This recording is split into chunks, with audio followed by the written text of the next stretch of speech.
최악입니다. 절대로 그러시면 안 되고요. 바로 당뇨로 가는 지름길입니다. 제가 오늘 여러분에게 드실 수 있는 빵의 종류를 설명드리겠습니다. 딱 이 4가지 습관만 지켜주시면 정말 공복혈당, 식후혈당 모두 다 평온하게 잡으실 수 있을 겁니다. 네, 안녕하세요. 저는 글루코핏 서비스의 대표의사 양혁용입니다. 가장 큰 첫 번째 원인은 현대인들이 과거랑 비교했을 때 너무 정제된 탄수화물을 많이 먹는다는데 그 핵심 원인이 있습니다. 과도한 양의 많은 음식을 먹게 되면 잉여 칼로리가 우리 몸에 곳곳에 있는 피하 지방에 많이 쌓이다가 피하 지방이 다 가득 차고 나면 이 지방을 가득 채울 수 있는 우리 내장 지방 쪽에 엄청나게 많이 쌓이게 됩니다. 우리 뱃속은 무한대로 이렇게 늘어날 수 있잖아요. 뱃속에 내장 지방이 계속 쌓이게 되는데요. 이 내장 지방이 바로 당뇨로 가는 지름길입니다.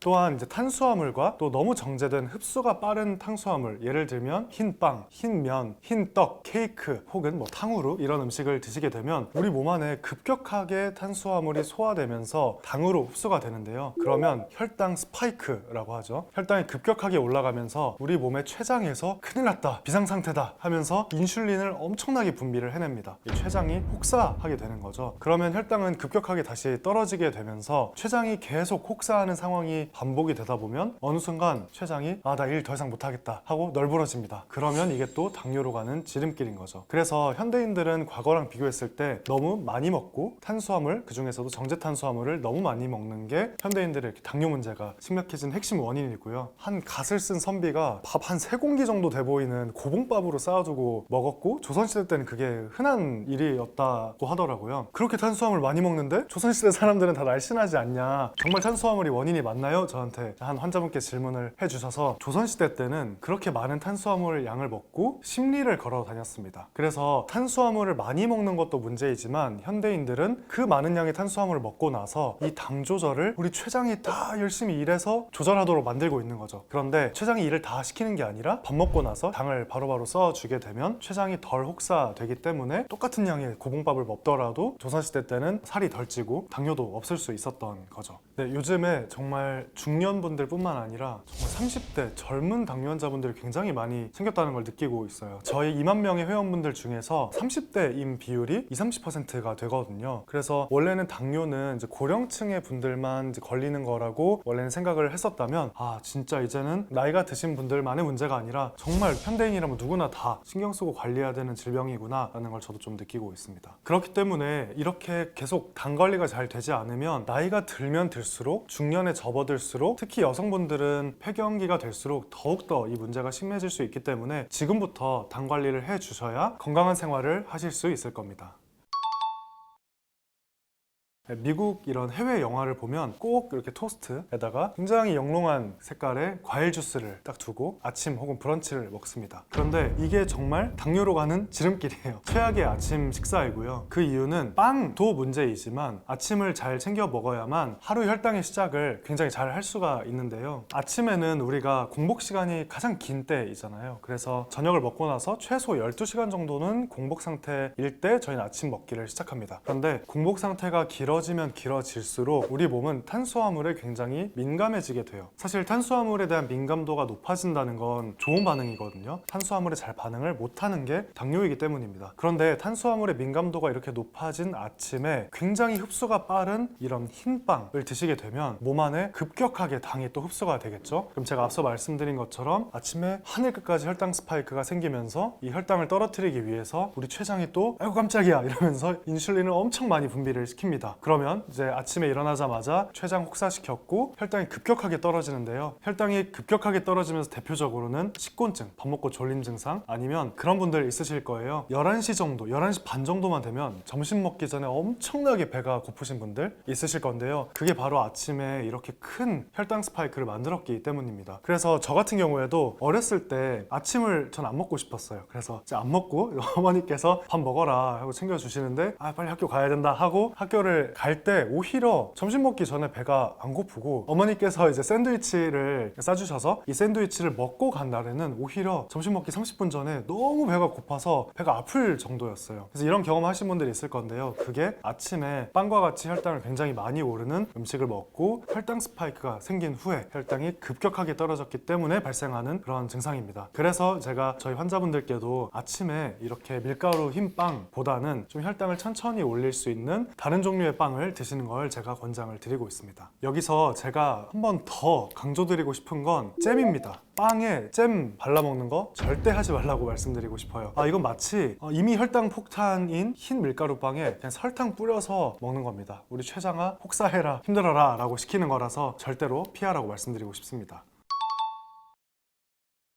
네, 제가 당뇨 환자분들께서 이제 빵, 떡, 면 이제 많이 드시면 혈당 스파이크 생기고 당뇨 관리에 좋지 않다고 말씀을 드렸잖아요. 제가 오늘 여러분에게 드실 수 있는 빵의 종류를 설명드리겠습니다. 첫 번째, 빵의 경우에는 통밀빵, 호밀빵 대체해 주시는 걸 일단 첫 번째로 권장을 드립니다. 그리고 굉장히 다양한 디저트류의 빵들도 있잖아요. 뭐 휘낭시에나 뭐 스콘이나 이런 디저트류의 빵도 드시고 싶을 텐데요. 이런 디저트류의 빵을 드시고 싶을 때는 인터넷에 저당 베이커리를 검색해서 드셔보시는 방법도 있습니다. 그리고 마지막으로 이거는 직접 만들어 드실 수도 있고요. 아니면 이것도 구매를 인터넷에서 하실 수 있는데 차전자피 가루로 만든 그런 식빵이 있습니다. 그래서 차전자피는 굉장히 식이섬유가 풍부하죠. 섬유질이 풍부하기 때문에 포만감도 굉장히 많이 들고 빵과 같은 좀 바삭하지만 빵과 같은 식감으로 샌드위치도 만들어 드실 수가 있습니다. 그래서 식빵 좋아하시는 분들은 이런 차전자피 빵도 이용해 보시면 좋을 것 같습니다. 제가 방금 잼은 절대 안 된다고 말씀을 드렸는데요. 안 먹는 게 아니라 대체해서 먹을 수 있는 방법이 있습니다. 가장 대표적인 건 이제 바질 페스토를 만들어서 빵과 함께 드시는 방법이 있고요. 추가적으로 이런 잼도 저당잼 종류들이 있습니다. 그래서 이것도 인터넷에 검색을 해보시면 똑같이 딸기잼인데 저당으로 나온 것도 있고요. 그리고 빵에 발사믹 식초를 찍거나 이제 뿌려서 드시는 방식도 풍미를 더해주면서 또 식초다 보니까 식초가 가지는 고유한 그 혈당 조절 효과까지 경험을 하실 수가 있습니다. 두 번째는 이제 면에 대해서 말씀을 드려보도록 하겠습니다. 우리 라면 많이 먹잖아요. 라면을 굳이 드시고 싶으시다면 겉면을 선택하는 걸 권장드리고요. 겉면은 그 기름이 많이 줄어든 그런 튀기지 않은 면이기 때문에 혈당 조절에도 도움이 되고 칼로리도 적어서 권장을 드립니다. 면 중에서 최악은 밀가루면인데요. 짜장면, 우동에 들어가는 이 흰 밀가루면은 저희 진짜 수천 명의 회원분들이 먹은 데이터를 봤는데 혈당이 250까지 올라가고 몇 시간이 지나도록 안 떨어집니다. 그래서 정말 제가 이 밀가루 면을 먹으면서도 어떻게 좀 혈당 조절을 도울 수 없을까 정말 많은 이제 시도들을 저희 환자분들과도 했고 제 몸에도 생체 실험을 진행해 봤는데 밀가루 면은 정말 답이 없더라고요. 그래서 제가 환자분들에게 좀 추천을 드리고 있는 건 밀가루 면을 대체해서 드시도록 요즘에는 권장을 드리고 있고요. 대표적으로는 메밀면, 미역면, 곤약면이 있습니다. 이제 메밀면 같은 경우에는 식이섬유가 굉장히 풍부하기 때문에 그리고 단위 그람당 탄수화물의 양이 적어서 똑같은 부피를 드시더라도 혈당이 적게 오르고요. 곤약면은 사실상 탄수화물이 거의 없어서 이것도 배부르게 드셔도 혈당도 거의 안 오르고 칼로리도 없습니다. 그리고 미역면은 이제 해조류로 만들어져서 다양한 미네랄이 들어있기 때문에 또 좀 다양한 색다른 식감으로 면을 드실 때도 굉장히 좋습니다. 이제 라면을 정말 너무 좋아하시는 분들은 안 먹으라고 하면 몰래 가셔서 끓여서 드실 거예요. 라면을 드시되 꼭 이것만 지켜주세요. 라면을 조리하실 때 계란을 꼭 넣어주시고요. 채소를 꼭 넣어주세요. 그리고 조금 더 요리할 수 있는 여유가 있으시다면 저는 해산물까지 조금 넣어서 하나의 요리로 만들어 주시는 걸 권장을 드립니다. 만약에 이렇게 좀 계란 풀고 채소 썰고 잘 못하는 분들, 그런 분들은 라면을 드시기 전에 삶은 계란을 2개 정도 드시고 라면을 드시면 이 미리 먹은 계란의 단백질과 지방이 이 라면의 탄수화물의 혈당 스파이크를 억제하는 역할을 해줍니다. 그래서 라면 너무 좋아하시는 분들은 이런 식으로 드셔보시면 좋을 것 같습니다. 당뇨 환자분들 정말 떡 좋아하시잖아요. 간식으로 먹기도 좋고 밥 대용으로 먹기도 너무 좋죠. 그런데 이 떡이 정말 혈당을 너무 많이 올립니다. 정말 많이 올리고요. 그냥 혈당 폭탄이에요. 가래떡으로 설명을 드리면 가래떡은 이 한 줄기에 밥이 한 공기 이상이 들어가 있습니다. 왜냐하면 떡을 만들 때 이 밥을 굉장히 압축시키기 때문이에요. 그래서 똑같은 부피에 2배가 되는 탄수화물이 들어있고 그 탄수화물은 백미이기 때문에 정제된 탄수화물이죠. 그래서 가래떡 한 줄 드시면 혈당이 뭐 200, 250까지 올라가는 환자분들 제가 수도 없이 봤습니다. 그래서 저는 떡을 드시지 않으면 좋겠다라고 말씀을 드리면서 그럼에도 떡을 드시고 싶은 분들께 제가 좀 추천드리는 집에서 편하게 당뇨떡을 만들어 드실 수 있는 방법을 또 제가 소개해 드리겠습니다. 오트밀 찹쌀떡을 만드는 방법인데요. 첫 번째, 오트밀이나 오트밀 가루를 우유나 두유에 풀어서 반죽을 해주세요. 두 번째, 치아씨드를 여기에 넣어주시고요. 세 번째, 전자레인지에 넣고 1분 돌리면 됩니다. 그 뒤에 꺼내셔서 반죽을 해주시면 완성됩니다. 굉장히 간단하죠? 순서는 이렇게 되고 분량에 대해서 궁금하신 분들이 있을 거예요. 오트밀 가루는 약 100g 정도에 두유나 우유는 200ml 그리고 치아씨드는 한 큰술 정도면 됩니다. 이렇게 하면 당뇨인 분들도 드실 수 있는 오트밀 찹쌀떡이 완성되니까요. 지금 이 영상 보시는 분들 한번 직접 만들어 보시면 좋겠습니다. 당뇨인 분들 정말 간식 끊기 어렵잖아요. 그런데 간식 먹기만 하면 혈당이 오르고 뭘 먹어야 될지 굉장히 고민이 많으실 겁니다. 그래서 오늘은 제가 여러분께 당뇨인들도 드실 수 있는 간식을 추천드리려고 하는데요. 방울토마토, 아몬드, 그릭 요거트에 블루베리 올려서 먹기, 채소 스틱을 땅콩버터에 찍어 먹기, 그리고 삶은 계란까지 제가 대표적으로 추천드리는 당뇨인 분들도 드실 수 있는 간식입니다. 제가 설명드린 이런 간식들은 정말 챙기기 어려운 것들이 아니잖아요. 그래서 이 영상을 보셨다면 꼭 한번 드셔보시면 좋겠습니다.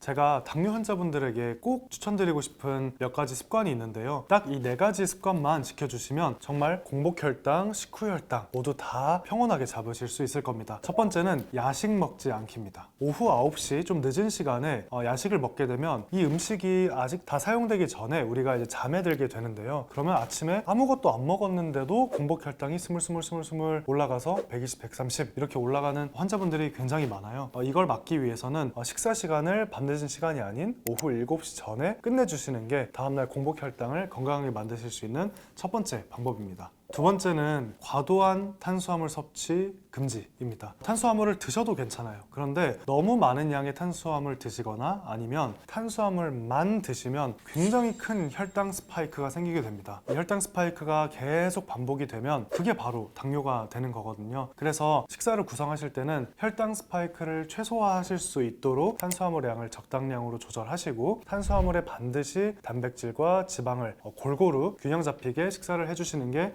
두 번째 습관입니다. 다음은 간헐적 단식인데요. 몸 안에서 계속 몸의 세포들이 몸에서 계속 에너지를 달라고 할 때마다 음식을 넣어주게 되면 음식을 넣지 않으면 우리 몸이 에너지를 생성할 수가 없게 돼요. 이제 그런 것처럼 우리 몸도 좀 에너지를 넣어줄 때 그리고 넣어주지 않을 때를 좀 구분해 주셔야 하고요. 그게 바로 간헐적으로 밥을 먹지 않는 단식 시간을 지키는 겁니다. 예를 들면 16시간 동안은 식사를 안 하고 8시간 동안만 식사를 하는 16대8 간헐적 단식을 해주시면 공복 시간이 길어지는 동안은 우리 몸이 저장되어 있는 지방도 꺼내 쓰고 당을 넣어주지 않아도 에너지를 유지할 수 있는 방법을 배우게 되면서 인슐린 저항성이라고 하는 당뇨 환자분들이 많이 겪고 있는 이러한 문제도 동시에 해결할 수 있습니다. 마지막으로는 식후 운동인데요. 밥 먹고 나면 왠지 몸이 이렇게 나른해지고 그냥 눕고 싶고 이러신 분들 있잖아요. 정말 최악입니다. 절대로 그러시면 안 되고요. 식후에 과격한 운동 절대 아니고요. 정말 간단하게 10분 정도, 15분 정도만 걸어주시거나 그냥 앉았다 일어났다 30번만 해주셔도 식후에 혈당 잡는데 정말 효과적입니다. 그래서 식사를 하시고 나서는 바로 앉거나 눕기보다는 좀 일어나서 걸으시거나 아니면 뭐 집안일을 좀 하시거나 아니면 일을 한다면 서서 일을 하는 방식으로 몸 안에 급격하게 들어오고 있는 당을 사용해 주시면 정말 좋을 것 같습니다. 제가 말씀드린 4가지 습관과 이런 음식들을 잘 챙겨주셔서 혈당 잘 잡으실 수 있으면 좋겠습니다.